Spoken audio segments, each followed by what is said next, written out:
अस्सलाम वालेकुम दोस्तों। आप देख रहे हैं सिर्फ दवा चैनल और मैं हूँ विजदान अहमद। मैं एक रजिस्टर्ड फार्मासिस्ट हूँ।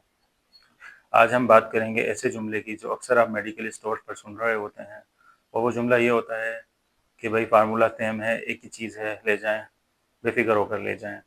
ये जुमला हम अक्सर तब सुनते हैं जब कोई दवा हम अपनी प्रिस्क्रिप्शन पे जो कि डॉक्टर ने हमें तजवीज़ की भी होती है और उसमें वो मौजूद नहीं होती। अक्सर लोग प्रिस्क्रिप्शन पे जो लिखी हुई राइटिंग होती है उसको पढ़ लेते हैं और दवा का नाम भी पढ़ लेते हैं, तो वो लाजमी मेडिकल स्टोर्स पे पूछते हैं कि ये दवा इसमें मौजूद नहीं है, या जो आपने दवा दी है इस प्रिस्क्रिप्शन में मौजूद नहीं है। तो फिर नतीजे में जो है वो मेडिकल स्टोर वाला आपको मुतमईन करने के लिए जुमला ज़रूर कहता है कि फार्मूला सेम है, वो आपको दवा के बारे में बता रहा होता है।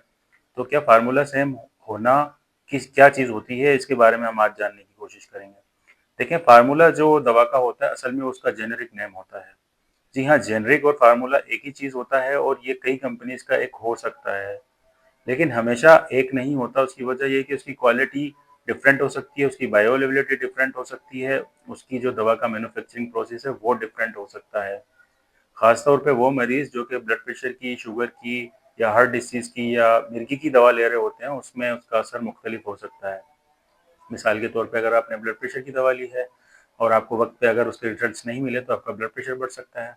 इसी तरह हम बात करेंगे कि शुगर के पेशेंट की, अगर उसने शुगर कंट्रोल करने के लिए कोई दवा ली है और उसने अपना असर वक्त पे नहीं दिखाया तो उसका शुगर लेवल बढ़ सकता है। तो याद रखें, सेफ दवा लेना ही आपको बीमारियों से और उसके साइड इफ़ेक्ट से बचा सकता है। अगर आप चाहते हैं कि मैं इसी तरह की वीडियो बनाता रहूं और आपको दवाओं के बारे में आगाही फराहम करता रहूं, तो ये वीडियो अपने दोस्तों के साथ, अपनी फैमिली मेम्बर्स के साथ ज़रूर शेयर कीजिएगा। वीडियो को लाइक कीजिएगा, चैनल को सब्सक्राइब कीजिएगा। नेक्स्ट वीडियो तक अपना ख्याल रखिएगा। अल्लाह हाफ़िज़।